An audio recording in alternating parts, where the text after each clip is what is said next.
बांझ जेठानी। अमिता और सुनीता आपस में देवरानी जेठानी होती हैं। शादी के कई साल बाद भी अमिता को कोई औलाद नहीं होती, लेकिन शादी के 1 साल में ही देवरानी सुनीता को एक प्यारा सा बेटा होता है।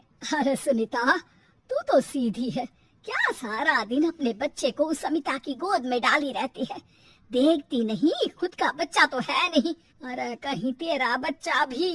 कैसी बात कर रही है माँ जी, अभी उनकी शादी को भी तो सिर्फ 5 साल ही हुए हैं। कई लोगों को तो 10-10 साल बाद भी बच्चे होते हैं। सास को सुनीता की बात अच्छी नहीं लगती, वो अमिता के पास जाती है। देख अमिता, घर का काम कराकर सुनीता का एक तो छोटा बच्चा, वो बेचारी घर को चिराग भी दे और सारा दिन किचन में खटती रहे, और ऊपर से तू आराम करे। दीदी, खाने में क्या बनाना है दोपहर को? मैं किचन में जा रही हूँ। अरे नहीं, मैं हूँ ना, मैं खाना बना लूंगी। अरे खाना आप बनाएंगी तो मुन्ने को कौन पकड़ेगा? अरे तू पकड़ेगी, मैं पकड़ूंगी। भाई माँ ही तो मुन्ने को पकड़ती है। तू काम करे और ये मुन्ने के नाम पर आराम। अरे नहीं माँ जी, मैं माँ हूँ माना, लेकिन अमिता दीदी का प्यार भी कम नहीं है। सारा दिन भी नहीं खिलाएंगी तो रात को नींद नहीं आएंगी इन्हें। अरे तो दूसरे की औलाद तो दूसरे की होती है ना। ला अमिता, मुन्ने को मुझे दे दे। लेकिन जैसे ही मुन्ने को सास गोद में लेना चाहती है, वो उनके पास जाने से इनकार कर देता है। अरे काला जादू कर दिया है इसने, बच्चा किसी के पास आ ही नहीं रहा है। भाई माँ, इसे काला जादू नहीं प्यार कहते हैं, जो दीदी मुन्ने से करती हैं। अरे हाँ, हम तो दुश्मन है ना इसके, जो ये हमारे पास नहीं आ रहा है। अरे सगी दादी हूँ मैं, पूरी की पूरी कोठी इसी के नाम कर जाऊंगी। अब बोल, अब भी प्यार है क्या इससे? अमिता को सास की बात पर गुस्सा आ जाता है। वैसे भी माँ जी, पूरे घर में यही एक चिराग है, तो आप इसे दे या ना दे, सारा कुछ इसी का है, चाहे वो मेरा भी क्यों ना हो। हाँ, अभी तो बड़ी जबान चल रही है, लेकिन जब घर पूरा इसके नाम होगा ना, तब पता चलेगा। अमिता और सुनीता दोनों ही मिलजुल कर रहती थी, इसलिए सास की बात का दोनों को ही बुरा ना लगता। मिलजुल कर काम करती और हंस खेल कर रहती। अरे बेटी, तेरी दोनों भाभीियों ने तो मुझे साइड कर रखा है। अरे दोनों में इतनी पट्टी है कि मुझे तो डर लग रहा है, कहीं एक दिन ये दोनों मेरी बात मानने से इनकार ही ना कर दे।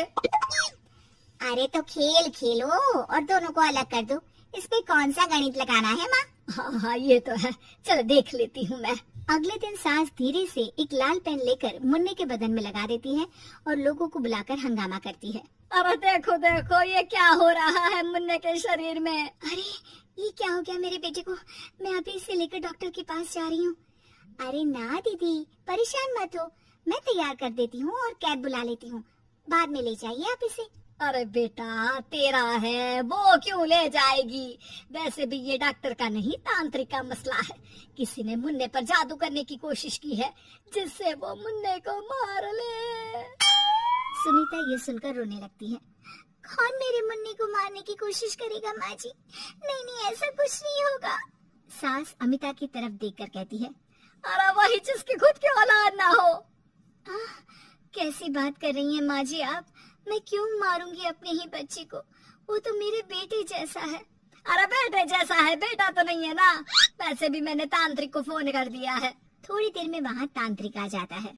भगवान भगवान भगवान भगवान, बच्चे की जान को खतरा है, खतरा है, खतरा है। इसके ऊपर किसी बांझ औरत ने काला जादू कर रखा है, रखा है, रखा है। लगता नहीं ये बच्चा कभी ठीक भी हो पाएगा, पाएगा, पाएगा। नहीं, मेरे बेटे को बचा लीजिए। अमिता दीदी, आप इतना गंदा सोचेंगे मुन्ने के लिए, मैंने सोचा भी नहीं था। अरे कैसी बात कर रही हो सुनीता? मैंने तो मुन्ने को माँ से बढ़कर प्यार किया, ये सोचो भला मैं ऐसा क्यों करूँगी? लेकिन बेटे के प्यार में पागल सुनीता सास के जाल में फंस जाती है। दीदी, आज से आप और मैं अलग हैं, मेरी रसोई अलग, आपकी अलग, और आज के बाद मुन्ने को छूने की क्या, देखने की भी कोशिश मत करिएगा। अमिता सुनीता को समझाने की कोशिश करती है, पर कुछ नहीं होता। अगले रोज, ला सुनीता, मैं मुन्ने को नहला कर तैयार कर देती हूँ। नहीं माँ जी, मैं नहला देती हूँ। लेकिन जैसे ही वो मुन्ने को नहलाने लगी, पेन के निशान एक एक करके निकल गए। अरे माँ जी, ये तो किसी ने पेन से निशान बनाए थे। देखिए, जैसे ही मैंने मुन्ने को नहलाया सारे निकल गए। अब अरे नहीं नहीं बहू, ये तो बाबा का कमाल है कि बच्चे के ऊपर से ये साया धुल गया। लेकिन ये क्या माँ जी, मुन्ना तो रोया ही जा रहा है, न खा रहा है न दूध पी रहा है, बस चाची चाची कर रहा है। अरे इतनी जल्दी उसका भूत नहीं उतरेगा इसके सर से, मार मार कर खिला। जी माँ जी, लेकिन सुनीता का बेटा जिसे अमिता से बेहद प्यार था, वो उसके पास जाने की जिद में ना खा रहा था ना पी रहा था। उसकी हालत बिगड़ती ही जा रही थी। हार कर एक दिन, माँ दीदी दिखाई नहीं दे रही है, क्या वो मायके चली गई है क्या? अरे क्या पता कहाँ गई, रुक बड़कू से पूछती हूँ। अमिता कहाँ है? माँ जल्दी पता करिए ना, दीदी कहाँ है? मुन्ने की हालत दीदी के लिए खराब होती जा रही है। सुनीता मुन्ने को लेकर नीचे अमिता के पास जाती है। अमिता बिस्तर पर पड़ी होती है, वो कमजोर सी दिखती है। बड़ी आराम से सो रही हैं आप, यहाँ मुन्ने की तबीयत खराब हो रही है। वो जैसे ही अमिता को छूती है, अरे दीदी ये क्या हो गया, आपकी तबीयत तो काफी खराब है। मुन्ने के बिना मैं नहीं रह सकती सुनीता, मैं उसके बिना नहीं रह सकती। मैं कसम खाकर कहती हूँ, मैंने मुन्ने को मारने की ऐसी कोई कोशिश नहीं की। मैं तो खुद मुन्ने के बिना मर जाऊंगी। मुन्ना आप ही का तो है दीदी, मुझे माफ कर दीजिए। ये पकड़िए अपना बेटा,